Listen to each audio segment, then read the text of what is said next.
Você conhece esse som aqui, né? Olha, se você estiver me ouvindo num dia quente, ou mesmo em qualquer outro momento, a chance é grande que você tenha vontade de abrir uma cervejinha agora mesmo. Bom, se o momento for apropriado, não sou eu que vou falar para você não fazer isso. Aliás, eu gostaria de fazer um combinado aqui com você. Eu sou Leandro Savoy, eu sou médico psiquiatra, especialista em adictologia, e esse é o Papo de Substância. Nesse podcast, a gente vai falar de substâncias que alteram o nosso comportamento e a nossa percepção, sem tabu, sem julgamento e com muita ciência. Combinado? Deixa eu te fazer uma pergunta. Quando a gente fala em droga pesada, que droga que vem na sua cabeça? Cocaína? Crack? Bom, depende de como a gente define pesada. Mas se a gente estiver falando de número de mortes, com certeza não é nenhuma dessas. A substância da nossa estreia é a droga mais consumida no planeta. É isso mesmo que você já deve estar pensando. É o álcool. Poxa, mas o álcool é droga? O álcool é uma substância com efeito psicotrópico que pode induzir dependência e que produz alterações na percepção e no comportamento. Mas o álcool não faz bem para a saúde? Olha, eu vou fazer uma outra pergunta. Você sabe quantas pessoas morreram por Covid no primeiro ano da pandemia? De acordo com a Organização Mundial da Saúde, oficialmente foram 1,8 milhões de mortes. Você sabe quantas pessoas morrem por problemas associados ao álcool todos os anos? São 3 milhões de pessoas. Olha, pois é, eu também fiquei impressionado quando eu fui checar esses dados. Ou seja, a gente tem uma epidemia gigantesca de mortes associadas ao álcool todos os anos. O álcool é responsável por 5% de todas as causas de morte globalmente. De maneira geral, esses números são maiores entre os homens. A gente tem um número de 7,7% das mortes entre os homens e 2,6% entre as mulheres.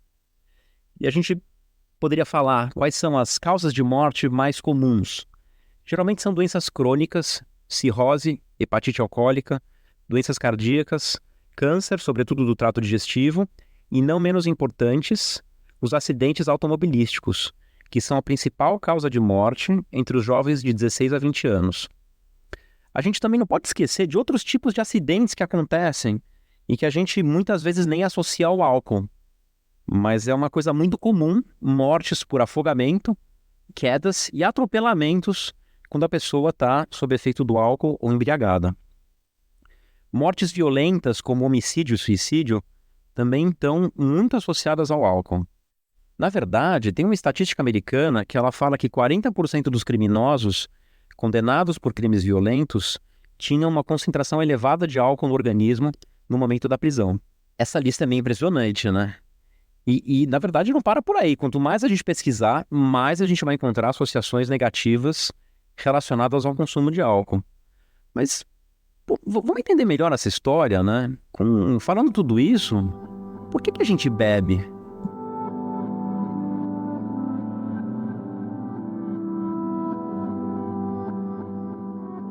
A gente hoje vai fazer um trabalho investigativo. A gente vai lançar algumas hipóteses do que deve contribuir para essa ser a droga mais consumida em tantos lugares do planeta. Vamos começar com uma pergunta bem simples. Você que bebe álcool, bebe por quê? Provavelmente você bebe porque gosta, né? Deve ser bom. Mas será que é só isso? Se acredita que o álcool teve origem na pré-história, há cerca de 10 mil anos, num processo que aconteceu meio que por acaso, durante uma fermentação natural de cereais e uvas.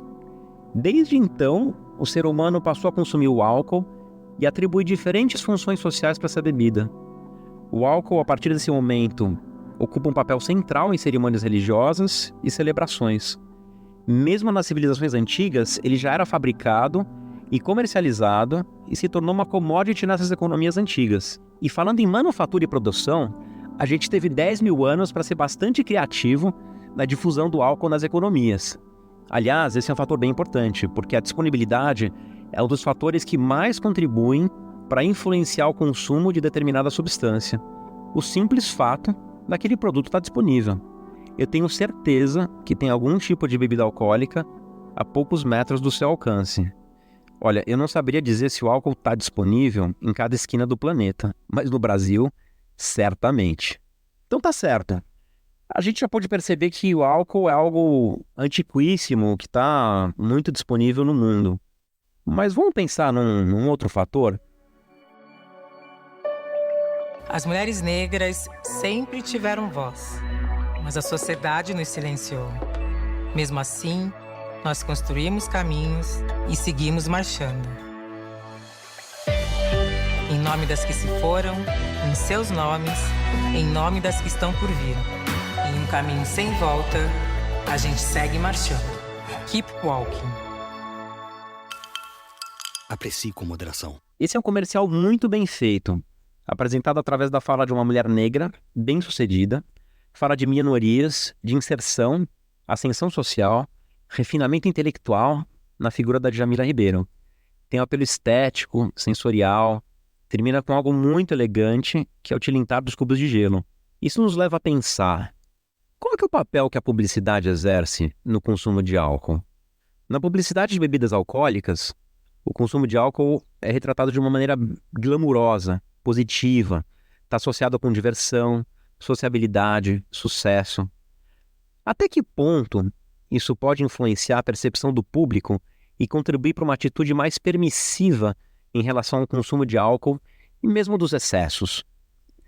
E eu não posso deixar de fazer um comentário, ainda pensando nesse comercial, que é aquilo que é observado nas tendências de consumo do álcool, que é um aumento do consumo entre as mulheres.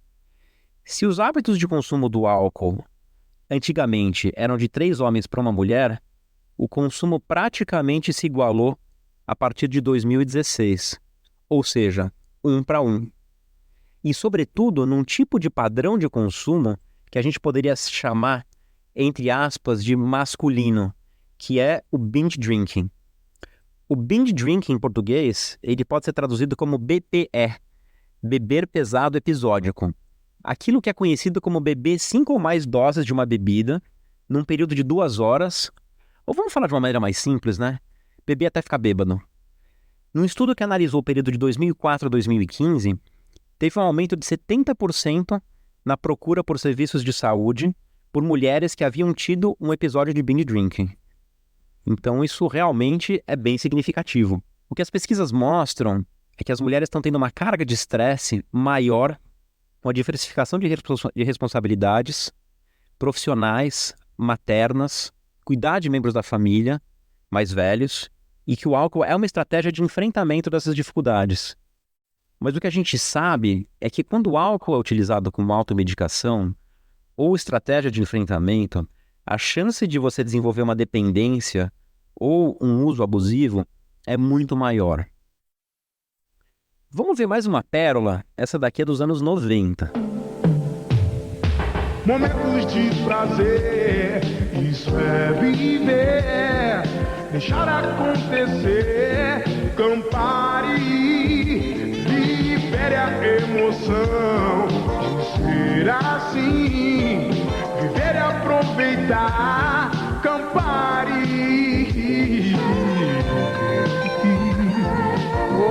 Campari, só ele é assim. Isso leva a gente a pensar que a percepção social do álcool é algo, de certa maneira, dinâmico, subjetivo. A gente sabe que os millennials, a turminha até os 43 anos, foi bombardeada com uma publicidade, no mínimo, curiosa, né, com relação ao álcool. Os representantes da geração Z não tiveram a mesma influência. Aliás, pela primeira vez nas estatísticas, os jovens são aqueles que estão bebendo menos, sobretudo a galerinha na faixa etária de 25 a 34 anos. Bom, a gente pode avaliar alguns determinantes, digamos, sociais que influenciam o consumo de álcool.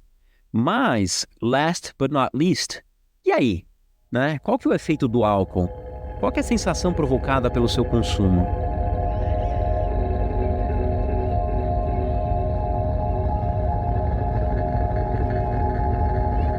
Aí entra uma coisa muito interessante, porque no campo das substâncias, a gente nunca consegue olhar para qualquer aspecto desse campo como um fenômeno isolado.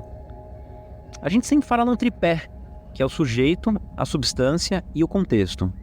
E nesse caso, falando especificamente da substância, os efeitos farmacológicos que o álcool exercem no organismo são determinantes da natureza da interação que vai ser desenvolvida com o álcool.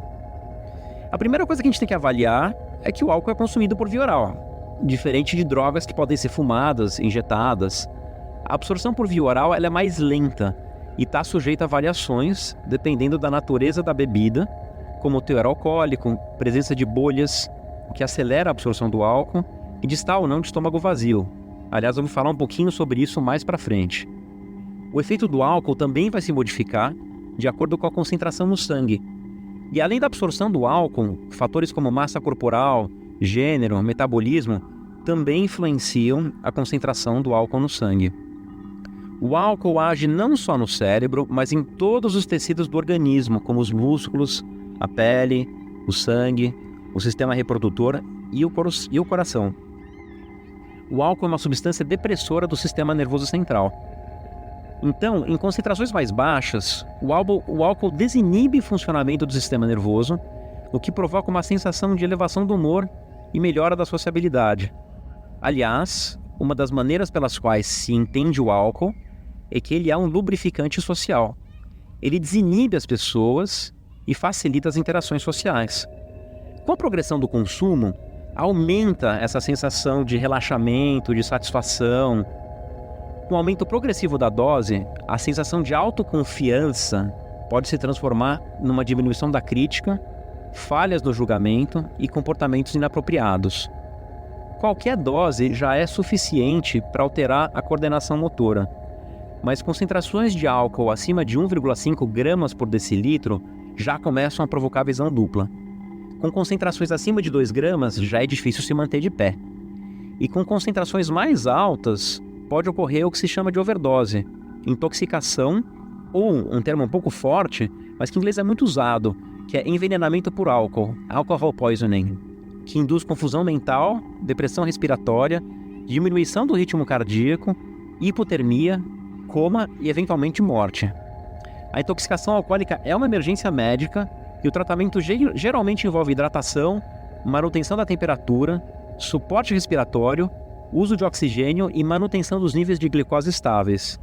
Se você tem um amigo ou amiga na balada que está passando mal, vale a pena lembrar das seguintes dicas. É muito importante garantir que a pessoa mantenha suas vias aéreas pérvias. Portanto, se uma pessoa está com rebaixamento do nível de consciência, é muito importante que ela fique deitada de lado até a chegada de ajuda médica especializada, porque a aspiração do próprio vômito é uma das principais causas de morte nessa situação. E apesar das crenças que se constroem em torno disso, banho gelado não ajuda. Pelo contrário, ele pode piorar a hipotermia. Não deixar uma pessoa intoxicada dormindo sozinha sem observação. A pessoa pode perder os reflexos e entrar em coma enquanto estiver dormindo. Bebidas açucaradas podem ajudar na manutenção da glicemia, mas elas não aceleram a eliminação do álcool, como costuma se acreditar. Aliás, eu acho que conselhos e dicas como esses são fundamentais para garantir o uso seguro de substâncias. Porque, afinal, se o álcool está por aí no pedaço há tanto tempo, alguma coisa de interessante deve ter, né?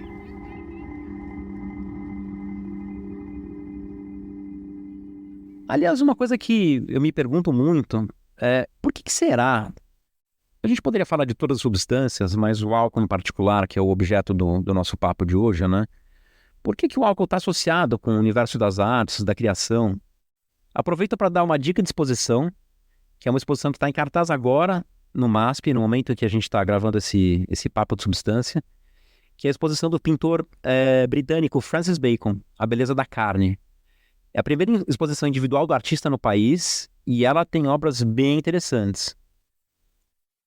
O catálogo tem textos muito ricos, entre eles uma série de entrevistas chamadas de conversas noturnas, que narram o encontro de um crítico de arte com um pintor.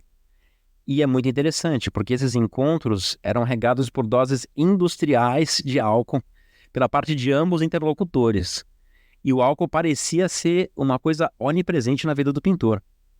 Até que ponto o álcool teve um papel na subversão dos modos de pintura tradicionais que foram desenvolvidos pelo Francis Bacon? A criatividade e a associação com estados alterados de consciência sempre despertou muito interesse, mas difícil provar isso do ponto de vista técnico, né? Esse que eu achei um artigo muito interessante de 2012, é um periódico que chama Consciousness and Cognition, Consciência e Cognição, que analisa a influência do álcool na resolução de tarefas. O estudo recrutou voluntários na faixa etária de 21 a 30 anos que bebiam socialmente. E aí eles fizeram assim, um grupo recebeu vodka até atingirem uma concentração sanguínea de 0,075 e o grupo controle permaneceu sóbrio. Em seguida, os investigadores administraram tarefas que envolviam busca de palavras e o grupo de voluntários intoxicados, veja bem, conseguiu resultados com mais facilidade. O que parece que está em jogo aqui, o que eles tentaram analisar nesse estudo, é que o álcool inibe a memória operacional e libera espaço para outros processos associativos. Bom, a gente falou muito das complicações relacionadas ao álcool, mas será que 2 taças de vinho não fazem bem para a saúde? Não é isso que costuma se dizer?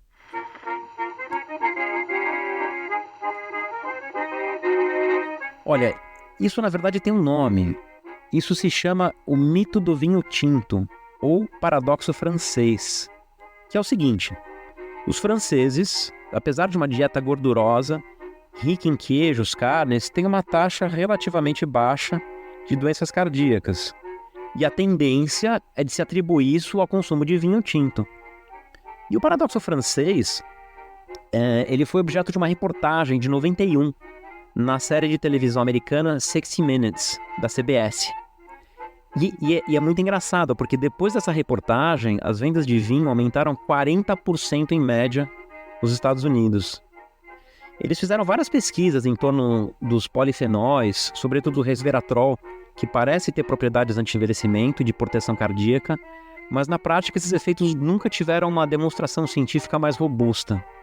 E mais recentemente, jogando um balde de água fria ou colocando uma rolha no assunto, saiu um estudo de março de 2023 no JAMA, que é o periódico da Associação Médica Americana, com o seguinte título: Associação entre consumo diário de álcool e mortalidade universal. Esse estudo é uma meta-análise que investigou 4,8 milhões de indivíduos e demonstrou que o consumo de álcool em baixas quantidades não está associado à redução de mortalidade por qualquer causa. Bem impressionante, né? Na verdade, existe um aumento significativo do risco de mortalidade entre mulheres que consomem 25 ou mais gramas de álcool por dia e homens que consomem 45 ou mais gramas de álcool por dia.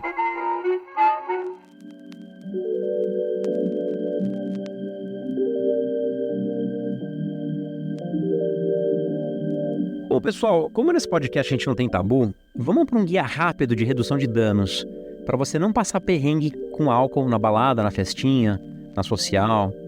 Essa seção se chama Manual do Usuário. Bom, eu acho que o ponto mais importante quando a gente está bebendo é pensar na redução da carga alcoólica global. Como é que a gente faz isso? Bom, tem algumas maneiras de fazer isso, né? Mas basicamente é diminuindo a velocidade de consumo, alternando uma bebida alcoólica como uma não alcoólica para diluir a concentração de álcool. Por isso que se manter hidratado durante o consumo de álcool é fundamental. Para ajudar a diluir a concentração de álcool e, a cereja do bolo, evitar a ressaca, que na verdade é uma desidratação do organismo no dia seguinte do consumo, toma água. Vai tomar um vinho? Pede uma água junto. Tá na balada? Não esquece de tomar água entre os drinks. Isso é muito importante. Forrar estômago. Esse é tipo aquele conselho de mãe que fala para não esquecer o casaquinho antes de sair de casa, né? Pois é, mas forrar o estômago é um conselho muito valioso, faz uma baita diferença. Olha, eu acho que se não todas, a imensa maioria das complicações que eu tenho com meus pacientes, decorrentes do consumo de álcool, são simplesmente porque a pessoa bebeu do estômago vazio. Quando você come alguma coisa, você faz um tamponamento na absorção de álcool. A comida funciona como um buffer. Então, a velocidade de subida da concentração do álcool diminui um monte, o que vai te proteger de blackout, de amnésia alcoólica e de alterações de comportamento. E que tipo de comida que seria a mais indicada? Eu vou te falar que a mais indicada é a comida que está disponível. Então, você está num bar, pede uma entradinha. Foi no vernissage, aceita um canapé antes de tomar o champanhe. Foi na balada? Não esquece de incluir um belisquete no esquenta. Uma outra estratégia que é muito valiosa, e a gente não costuma se perceber disso, que é tentar quantificar o número de doses que a gente está consumindo numa determinada ocasião. É uma técnica que eu indico muito para os meus pacientes, que eu também adoto quando eu estou bebendo. Mas como é que funciona? Se eu tomar um copo de cerveja, uma taça de vinho, não é a mesma coisa, né? Pois é, exatamente essa questão. No mundo da alcoologia, tem uma coisa chamada de dose padrão de álcool. No Brasil, a dose padrão de álcool, ela equivale a mais ou menos 14 gramas de etanol puro. Então, o cálculo, na verdade, ele é bastante simples. Quando você está consumindo uma bebida alcoólica, você multiplica o volume dessa bebida pela graduação alcoólica. Ou seja, você vai encontrar aproximadamente 14 gramas de etanol puro numa long neck de 330 ml, com 4,5% de graduação alcoólica, uma taça de 150 ml de vinho com graduação alcoólica de 12% e em 40 miligramas, ou melhor, 40 ml de destilado tipo vodka, whisky ou gin, com uma graduação também de 40% de teor alcoólico. Essa quantificação é super importante porque você consegue compreender melhor como é que está o seu consumo de álcool e que tipo de riscos que você está submetido. Vale lembrar que a ideia de um consumo saudável, ou talvez uma terminologia melhor, um consumo de baixo risco, é de 14 doses padrão por semana para os homens e metade dessa quantidade para as mulheres. Só não vale burlar a regra, né? Tomar 14 doses na sexta-feira e depois fazer um jejum alcoólico o resto da semana. A ideia, assim como por todas as situações que a gente consome o álcool, é distribuir o consumo ao longo da semana. Portanto, não mais do que 2 doses por dia para os homens e 1 dose para as mulheres. O uso de álcool em medicação, sobretudo psiquiátrica, não é recomendado em nenhuma circunstância, porque a maior parte das medicações psiquiátricas, elas interagem com o álcool, seja por acentuar o efeito sedativo do álcool, no caso dos benzodiazepínicos, dos Z-drugs ou drogas Z, e pode provocar depressão respiratória, como outras substâncias que são mais estimulantes e que mascaram o efeito do álcool no organismo, por exemplo, os antidepressivos, o que leva a um consumo maior de álcool, acarretando uma embriaguez patológica. Uma coisa que a gente não fala muito por aqui é a síndrome alcoólica fetal. Mas na França, por exemplo, toda garrafa de vinho tem no rótulo uma advertência gráfica sobre a síndrome alcoólica fetal. O consumo de qualquer quantidade de álcool durante a gestação é contraindicado. O álcool é uma substância teratogênica potente e é a principal causa de anomalias congênitas evitáveis nos Estados Unidos, onde tem essa estatística. A gente também não pode deixar de mencionar que dirigir sob o efeito de qualquer quantidade de álcool altera significativamente os reflexos. E como já dissemos, a associação entre álcool e direção é a principal causa de mortalidade entre os jovens. Vai sair no date? Vai no festival? Vai no churrasco na casa dos amigos? Chama Uber, fica tranquilo. Bebidas sem álcool são excelentes aliados da redução de danos. Aliás, as bebidas sem álcool podem ser um excelente substituto para bebidas alcoólicas. Seja uma cerveja sem álcool, que na verdade agora tem um portfólio muito maior, várias marcas estão investindo nisso, isso é muito positivo. Então a gente já tem várias opções excelentes de cerveja sem álcool. Ou também drinks não alcoólicos. Vai começar a beber?